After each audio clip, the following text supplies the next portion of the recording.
tonight I have the greatest of pleasures in introducing our Elsie Widdowson Memorial Lecture presenter. I can't begin to tell you how delighted I was when Susan Price accepted the invitation to speak this evening, and that her chosen subject, as you know, will be very close to my heart, which is diversifying dietetics.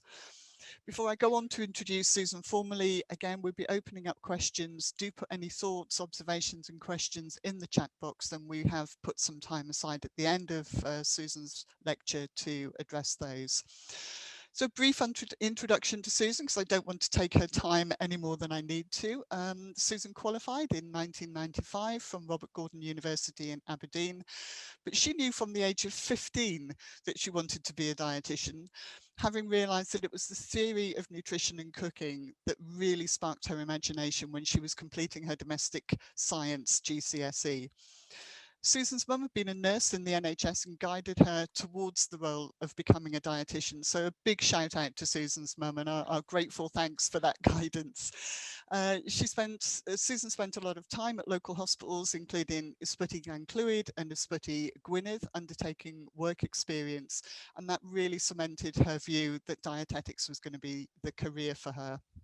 Susan's worked in a range of clinical practice areas, including adult services, community services, being a sports dietitian and a research dietitian, and then with ICU and gastroenterology alongside her leadership role as head of service.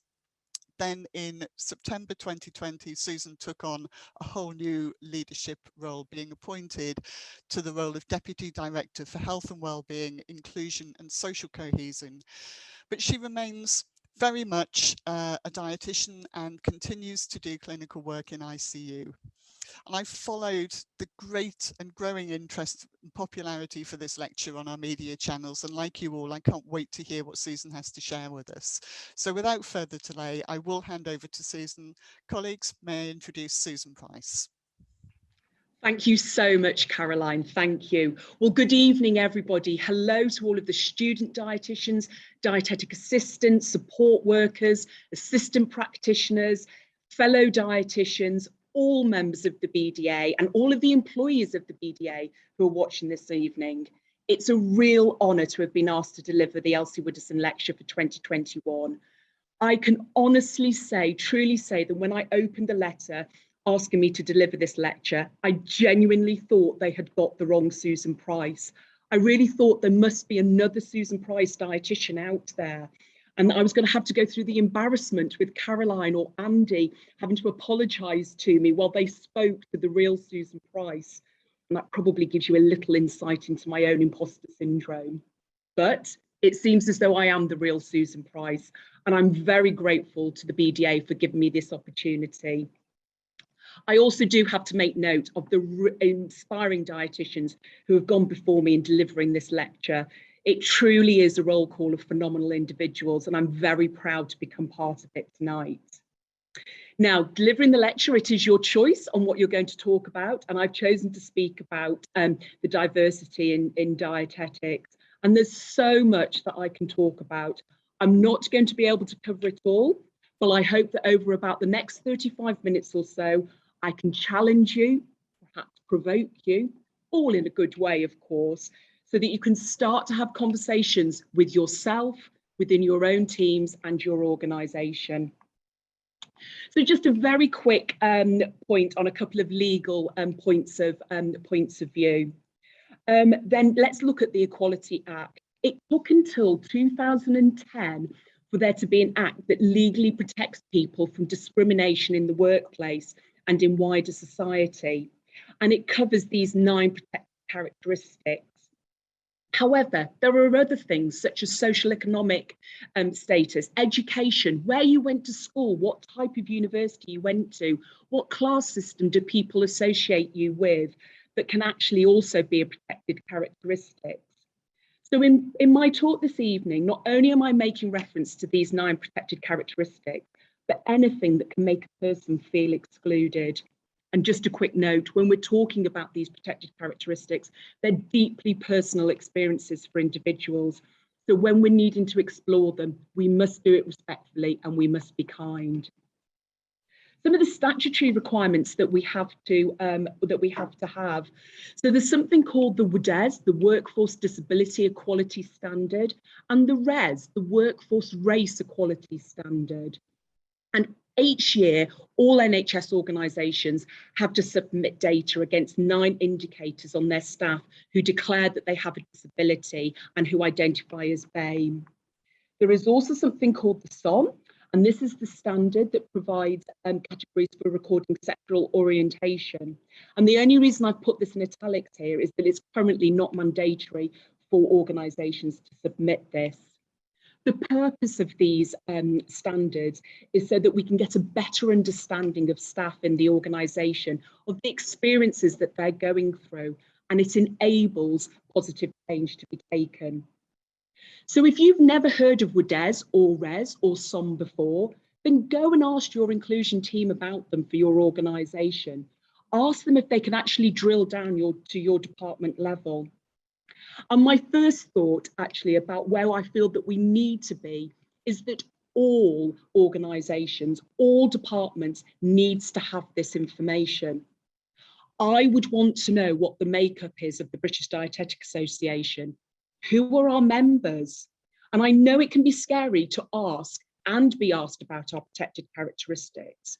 But my request for this is because if we don't know the makeup of our membership, if we don't know the diversity or the lack of diversity, then how are we going to be able to know where we need to get to and how we're going to get there?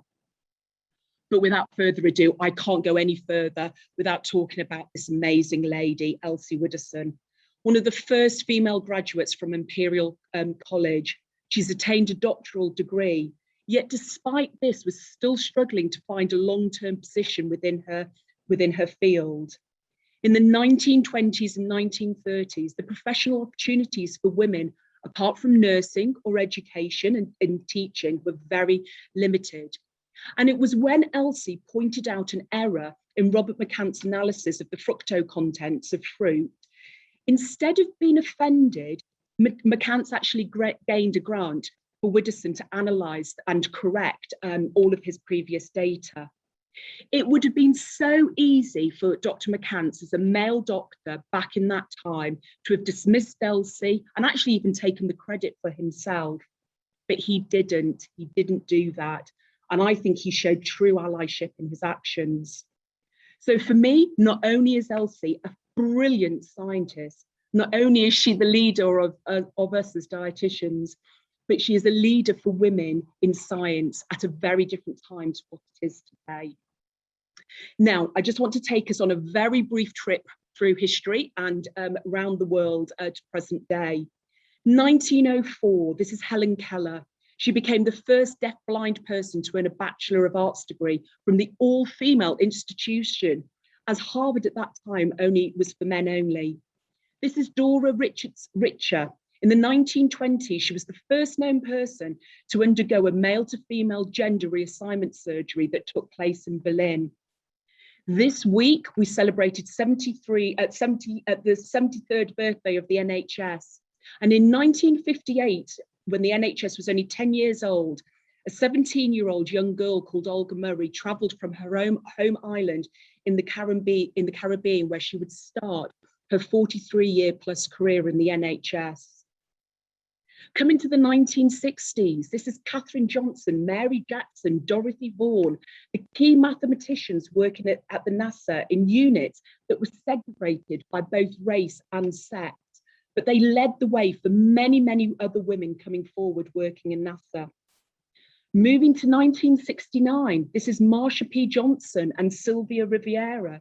They were advocates for gay rights in particular following the events after a police raid on the Stonewall Inn in Greenwich Village, a period that is seen as the start of the modern LGBTQIA+ rights movement.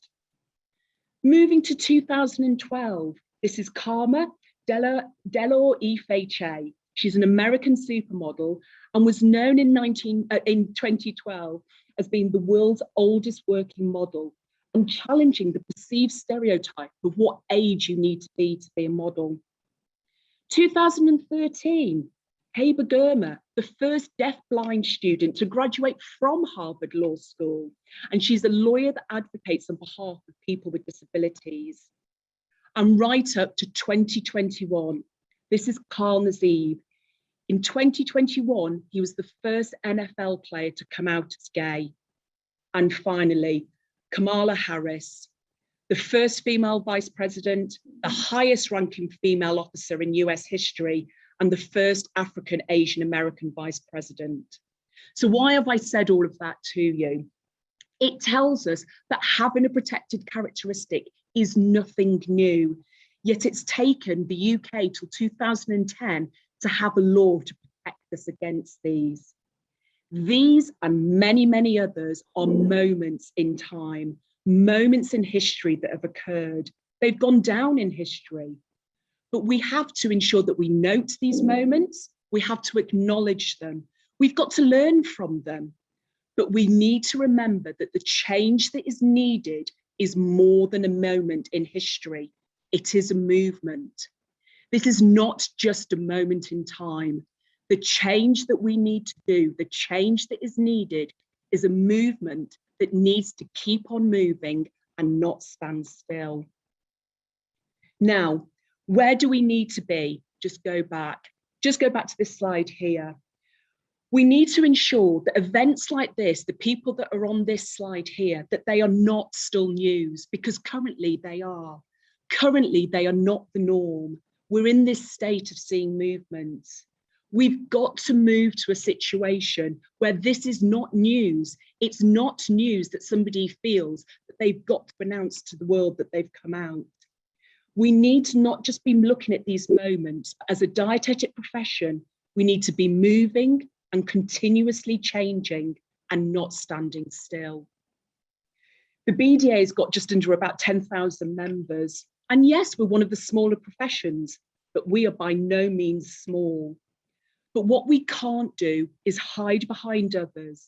We can't hide behind other professional groups who are moving and who are changing.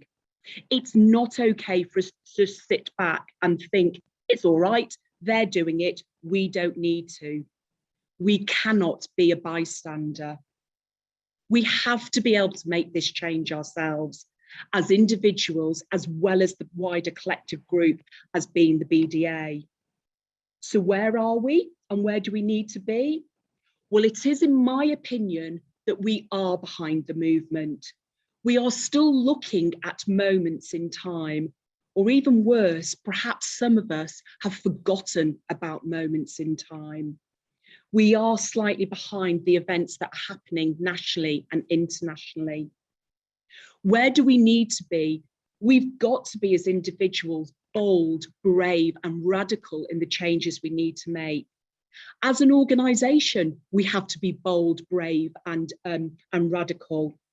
But each of us are the BDA. We are the members of the BDA. So it is for us to make that change in the BDA so that we move from the moment to an ever-evolving movement. As Mother Teresa said, I alone cannot change the world, but I can cast a stone across the waters to create many, many ripples. And from these ripples, waves and torrent of positive change can occur. Charles Darwin, known for his contribution to the science of evolution, it is not the strongest of the species that survives, nor the most intelligent, but the one that is responsive to change. The dietetic profession, the BDA, we have to be responsive to the change that is required so that we really tasty. actually survive. We have to be able to have a workforce and a membership that is totally fit for purpose for my children and their children beyond. And on a selfish note, I want a dietetic workforce that's going to be able to look after me if and when I should need it. So to do this, we have to involve everyone so that everyone can evolve. Because we've got to go back to that life cycle of our profession. How do we attract people to the profession? How are they made to feel included as a student, as a junior, as a peer, as a senior?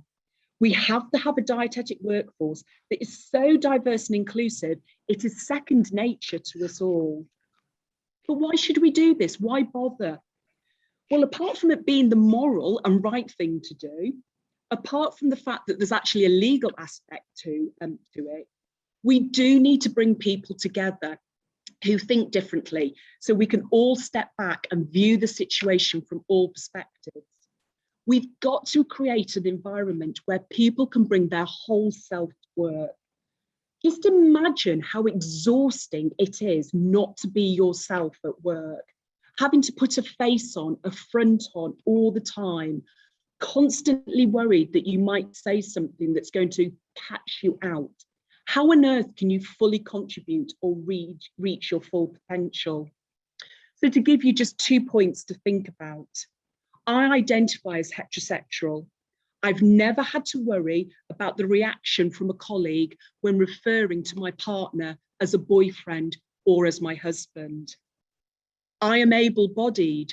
I've never had to worry or even given thought about how I'm going to get to the 7th floor of the hospital that I'm based at.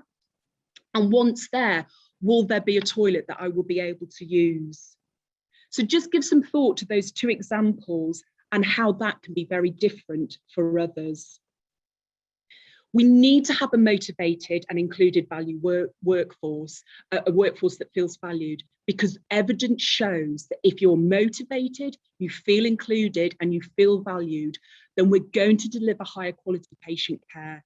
We will have increased patient satisfaction and we will have better patient safety. An inclusive and diverse workforce will result in an increase in productivity. And whatever your productivity is, whether that be patients, clients, something that you are producing, you will get better productivity. Now, firstly, a huge thank you to my 2 colleagues, Manny and Kelly, for letting me use this picture here. And this is a photograph that was taken while during the last year or so, where we've been working on the COVID ICUs. And I just wanted to share with you a lived experience of myself. Very early on in my career, I was advised by a senior individual that I had to sort my hair out and make it more straight if I ever wanted to progress in my career. Now, that resulted in a period of time where I definitely did not bring my whole self to work, worrying about the fact that if I ever bumped into them again, were they going to make another comment on my hair? But even once I was confident enough to be able to wear my hair exactly how I wanted it to be, I still had a situation of slight panic and a flashback to that scenario when it came to actually the PPE that I needed to use to undertake my clinical work. Was it going to fit my head? Was it going to fit my hairstyle? But don't think such matters like that are confined to history. Only last week, FINA, the water sports world governing body, has banned the sole swimming cap that is specially designed for Afro-Caribbean hair. And as I quote from them, their reason for banning it is because it doesn't follow the natural form of the head. Just imagine what that sounds like to somebody who has Afro hair. So let's be mindful of the things that we say to people, because what we say, and more importantly, how we make them feel, can have lasting effects for them. So I've shared about how, for me, having a protected characteristic is nothing new. I've shared about how, in my view, that these moments in time have to move to be an evolving movement, and that we have to involve everybody so that everybody can evolve, so that we will have a workforce that's fit for the future. But how are we going to get to where we need to be? Well, it's all about ships, and 2 particular ships that I'm going to talk to you about this evening. Now, although I'm only talking about 2 ships, all of those are the boats and yachts that surround these 2 ships that you can see here represent many of the other things that we can't talk about this evening. How to be anti-racist, how the actual detail of being a progressive leader, about being an ally, the detail of what bias actually means, the detail around having imposter syndrome, the difference between equality and equity, and so very, very much more.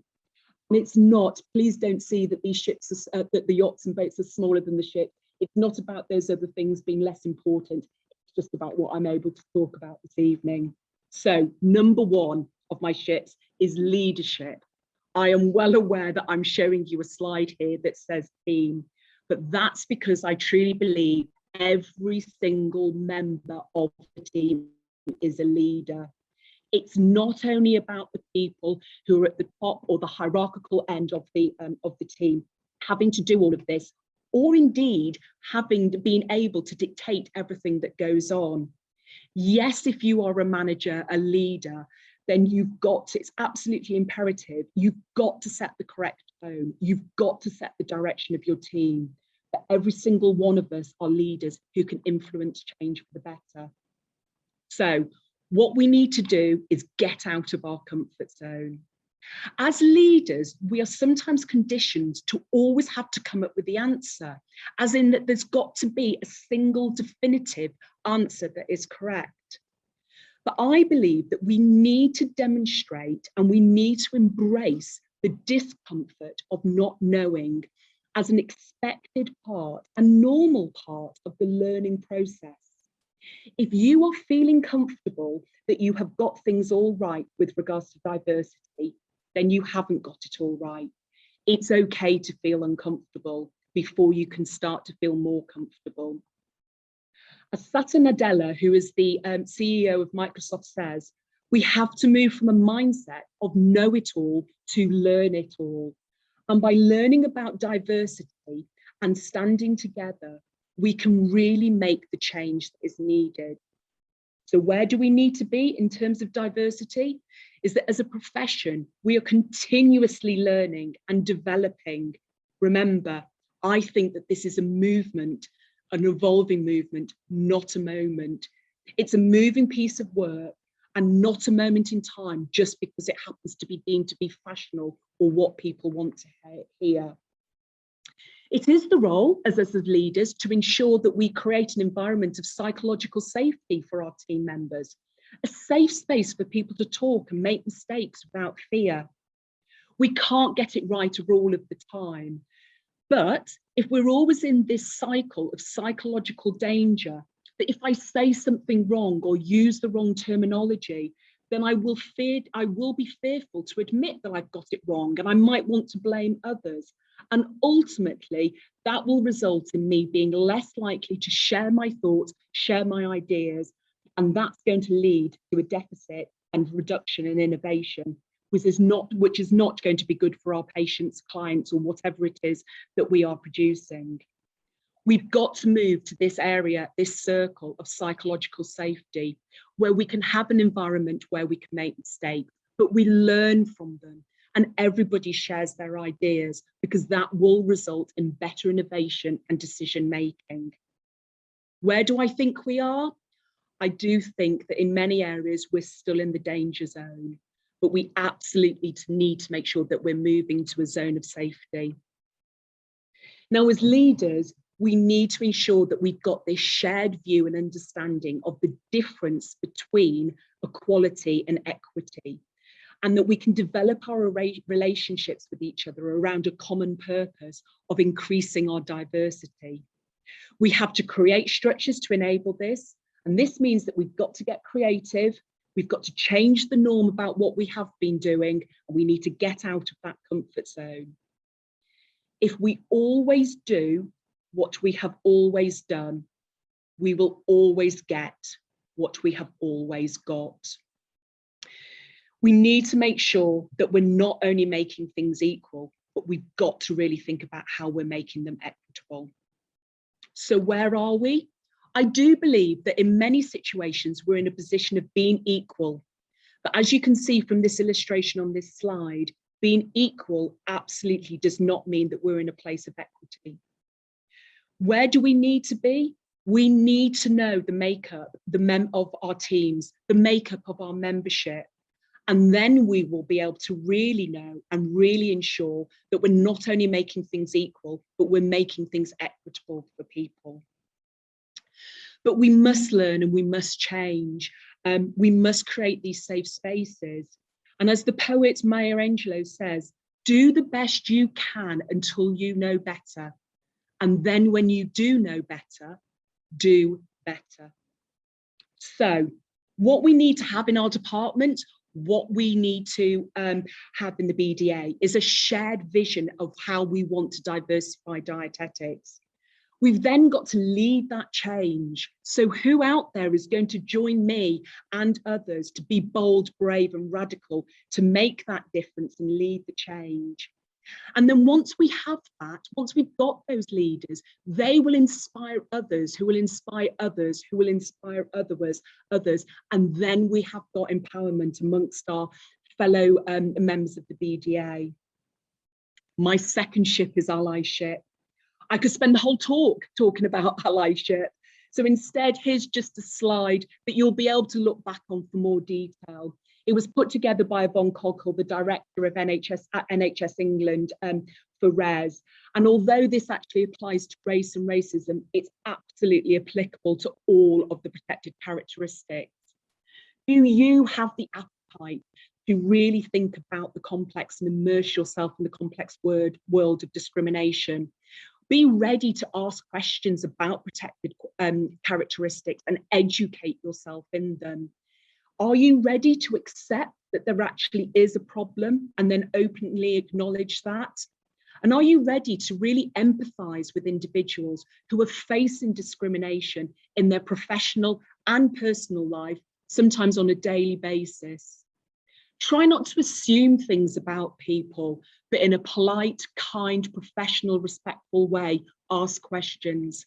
And finally, are you ready to actually put things into action so that people can be accountable for their behaviours? What would you do? Thinking about this as an individual, as your team, and even as here as the BDA, what would you want your individual self, your team, the BDA to be? Are you going to be a colluder, that you don't want to be the killjoy, you don't want to be the one that's left out? You're happy to just laugh along or to go along with the so-called banter? Are you going to be a bystander? It's none of my business, don't want to get involved, just going to keep my head down, let everybody else deal with it and walk on by?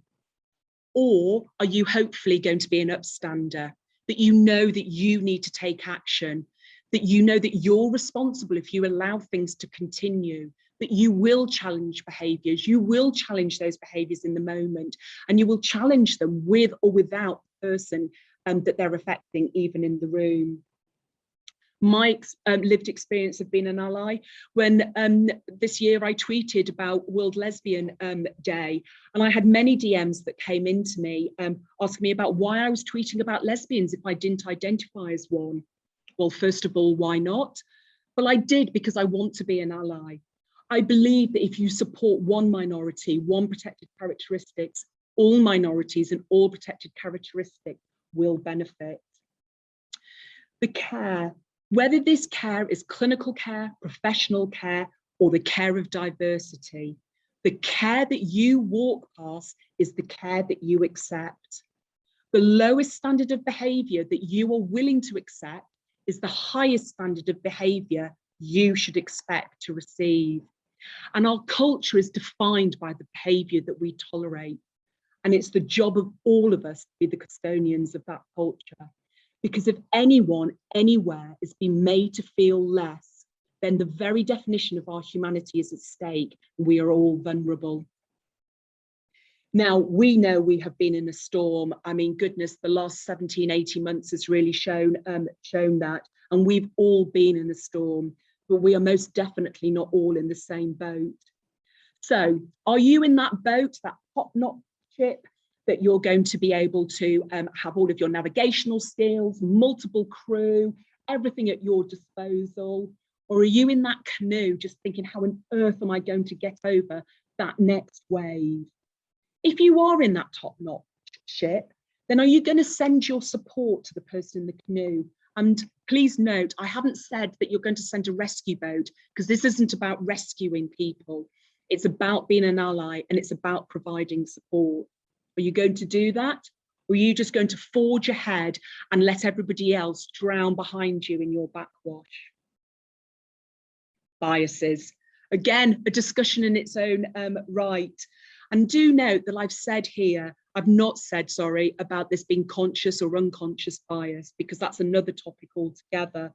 And there is a growing body of evidence that's actually showing that all biases is actually conscious on some level. But actually what we've got to be thinking about is that every single one of us has bias. I have bias, you have bias. We all have multiple forms of cognitive programming. There's no shame in that. The shame is not doing anything about them, not being vigilant of your own bias to ensure that you don't demonstrate it in action, not being vigilant of how your bias can affect your behaviour. That's what the shame is. So what can you do? Name your biases to yourself so you can be mindful of them, challenge yourself, acknowledge that it's not easy to accept or ignore them. Acknowledge that it is easy to accept and ignore them, but don't. Reflect on them, learn from the experiences, and educate and engage yourself. That's your responsibility. It's not the responsibility of the community that you don't know about. And if something makes you feel uncomfortable, ask yourself why. Don't project that onto the individual that you're talking to. What you can do is think also about your social circle. Who's in your social circle? Does your work circle look and sound the same as your social circle? If you are a senior, look at your team, look at your senior team. How diverse is it? And if it isn't, what are you actively doing to attract, recruit, retain, and progress staff with protected characteristics? What are you actively doing to take the bias out of the processes that you have in place? And think about the mirror and recommendations. It's our comfort zone to employ people who look like us, who sound like us, because that's comfortable for us. And think about widening your recommendations. When we get recommendations that come up about whether it be books to read or music to listen to or films to watch, it's all based on what we've already been watching, because that's our comfort zone, and we have to apply that in our professional life as well. Now, this is Zainab Alama. Zainab is a neonatal nurse in the NHS. She is a Muslim rugby player and a female rugby player. So when you think about a rugby player, Zainab is not somebody who immediately comes into your mind. But she actually, in one of her interviews, talks about if you can see it, you can be it. So very much thinking about role models. And I do believe role models are important, because this 17-year-old Olga Murray, who came across from the Caribbean to work in the NHS, actually became Olga Price, and she's my mum. And I do believe that she's a very important role model for me and many others. She worked in and we grew up in an area that was predominantly white, but she taught me how to overcome those barriers to be the best healthcare professional that I can be. And that's why, for me, role models are important. And I'm just going to indulge here. This is my mum now. She turned 80 this year, and I'm very, very proud of her. But as she says to me, there was nobody in her career when she was, particularly in her junior career, that was like her for her to aspire to. There was nobody in my organisation that I felt I could look up to say, yes, I can identify with you. This is who I can be. So therefore, as Zainab has said, if you can see it, you can be it. And that's why role models are important. But equally just as important, if you can't see it, then you can actually be it. Now, just a very quick plug. The BDA is setting up a new EDI committee. It's still open to apply for it. All of the information that you can see is there on the BDA website. So really, really do think about applying for that committee. I think I might be thinking about applying too. So coming towards the end of my talk now. Diversity and inclusion in dietetics. Where are we and where do we need to be? We have come so far. I really do believe that we have. And there are some excellent situations of where people are doing fantastic work around diversity. But I do believe that we are still behind the curve as individuals, as a profession, and as an organisation. And we need to change what we're doing to get to where we need to be. It needs somebody bold, brave, radical to make these changes. I feel I'm bold, I feel I'm brave, and I feel that I can be radical. So give me a call, BDA, and I'm ready to come and help in any way that I can do. Diversity is our greatest strength. It is our strength to ensure that the dietetics workforce of the future is one that our further generations will need. And my final slide, despite being an incredibly proud Welsh girl who loves rugby, I will end on an allyship slide and support for the England football team. Here we have manager Gareth Southgate, a true leader, demonstrating allyship in his many open letters that he has posted, and also his brother, who has also challenged things on live television against discrimination. And let's just have a look at this theme here. They're not all goalkeepers, they're not all strikers or defenders or managers, or even all sports dietitians, as important as we are. But they bring so many different skills to the team. They're also a team of a variety of different ethnicities and different backgrounds and where they've come from. And I think of note, given recent comments regarding the so-called foreigners within the NHS, the England team that beat Germany last week, all bar 3 of the players have at least one parent or grandparent who was born overseas. The rich diversity in the skills and the makeup of this team is what makes it so fantastic.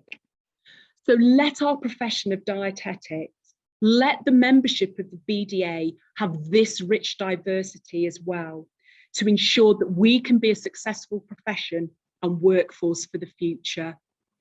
Thank you all so much for listening. I wish you all a fantastic evening, and let's go and enjoy the game. Thank you. Thank you, Susan. I was obviously stunned into silence at that point. It wasn't that I couldn't operate the unmute button on my computer at all. You obviously haven't been looking at the comments coming in via the chat. It's been phenomenal. You know, you've talked about trying to get people together to form not just individual allies, but bodies of allies. And you have connected people through this talk, people who are equality reps through our trade union and through their employer, already making arrangements to meet up and start to do work together. A number of individuals asking how they can apply to join the committee. And we have a question. So everything's flying through here now, so I'm losing track slightly of where we are. From Carla, who is one of the lecturers. I've forgotten where, sorry, Carla. Coventry. Coventry, thank you, yes. And Carla is asking, how can we improve the diversity of our undergrad students? Yeah, no, thank you, Carla. A really, really great question, because actually it's our students who's our future, isn't it, as well. For me, this is about going back to taking out the bias in the process. Training is really important, but actually, if we always just carry on going out there, the same places that we have stands in, the same places that we put people there to talk about people joining the profession, we're only ever going to attract the same group of people. An example could be is that if you're neurodiverse, the whole process of having to go through, or some of the things around neurodiversity, of an online application, filling out that supporting information, you're going to fail at the first point. So I think that it is actually something about those role models. Like I said, the BDA has got just about 10,000 members. Let's have a look at the diversity of all of those protected characteristics within the profession, that we can use those as role models. perhaps people who came to dietetics later on in life because actually they didn't achieve they didn't get the required education that they needed at that point in time, but actually have still been incredibly successful later on in their chronological life. Let's actually get the role models that are out there. If you, I like I say, I'm a mixed race lady, fastly approaching half century, unfortunately. If I'm on a panel and there's only 2 other people who look exactly the same as me, then what does that say to the people that we're trying to attract to the profession? So I think it's lots of different ways, but my main answer would be, don't keeping doing things in the way that we've already do it. Let's mix it up, let's change things around. Thank you, Susan. We've actually got a query here whether it would be possible to swap the spotlight here so that Susan is seen larger on the screen. I don't know, tech guys, if we can do that or not. Thank you there from Carla. We've got a query from sorry, I've lost the name now. Someone asking about the diversity of the questions when it comes to background. So, for example, she's saying, I think I apologize, I've lost the name, that she is Chinese origin, but doesn't feature on most of the equality forms. And, you know, is that a concern, I guess, that you've seen elsewhere? It feels like an afterthought, really, I suppose, when we have the box at the bottom that said other. Yes. And I'm sure that's something that you've come across elsewhere, Susan. Absolutely. So again, from a personal experience throughout the whole of my life, I have gone, when I've got to fill out my ethnic background, to ticking other, and I can absolutely tell you that feels pretty awful, being told that you're other and that you have to tick a box. Things have progressed along that side in terms of the different ethnic backgrounds that you're able to pick on various forms. Still not where it needs to be. There absolutely still needs to be lots of different boxes that need to be filled out, both in terms of areas that we're doing across society, but also within the NHS and within us as a profession. Now, one of the things that I'm working on in my new role as Deputy Director within my organisation is exactly that. So whether it be about the ethnic background that you have to pick when you join the organisation, or what you have to complete when you undertake your flu vaccine, that where you actually have to put down what your ethnic background is that it is inclusive to everybody. Thank you, Susan. That's really insightful. And I think your comments towards the end of your presentation, if you can see it, you can be it, from the NHS midwife, I think you said, who's also a rugby player. You know, I'm scanning through here. I can't see any other questions at this point. Andy, can you correct me if I've missed anything? But I thought I'd take this moment that we have left to share my experience, which I think I did when we spoke, which is I came into the profession after 4 years of training and saw nobody who looked like me and heard nobody who had views that mirrored my outlook on life. And I tried to walk away, and I was saved by someone who wasn't in dietetics, but was someone in the workforce and organizational development team, who persuaded me to make the difference myself. So be a role model for others. And it was kind of touch and go for a little while. You know, I don't mind admitting that. And it's been one of those driving forces for me within the profession, is to support students coming through who are finding that difficult, you know, migration from their student life into the profession, when they're not necessarily being recognized for their entire selves. Andy, have I missed any questions? And as Susan has said, she's more than happy to take phone calls. She may regret that. Judging by the love that's coming through on this chat, Susan, you may well regret it. Yeah. Andy, anything that I I've think missed? you've captured everything, and like you said, there's been a lot of really positive comments, people wanting to echo what Susan's been talking about, which is fantastic. So I think there's going to be a lot of people connecting with each other in the very near future. Thank you, Andy. Susan, so it just leaves it for me to thank you for your talk, for your lecture this evening. And I believe that we have Louise around. So thank you for donning your mask. Always safety first. And we're thanking Susan for her amazing lecture, and Louise, if you can't quite see the image, is presenting her with our memorial plate. That's perfect, that angle, thank you, which is a lovely silver platter which commemorates and thanks you for the phenomenal work that you've done for us this evening. And we will definitely be having you on speed dial going forward with our EDA objectives. Thank you, Susan. Thank you, everyone who has joined us this evening. We have had a great number, you know, even at the end now, and I know people are disappearing because they want to pour themselves a glass of water before the football starts. We still have over 100 people on the call, which is absolutely phenomenal. And thank you to every one of you, because this, you know, it's about your participation as much as it is around our end of year AGM and our memorial lecture. Do stay on and watch the video again if you're not in a rush to head off. And again, thank you all very much, and our special thanks again to Susan. Thank you.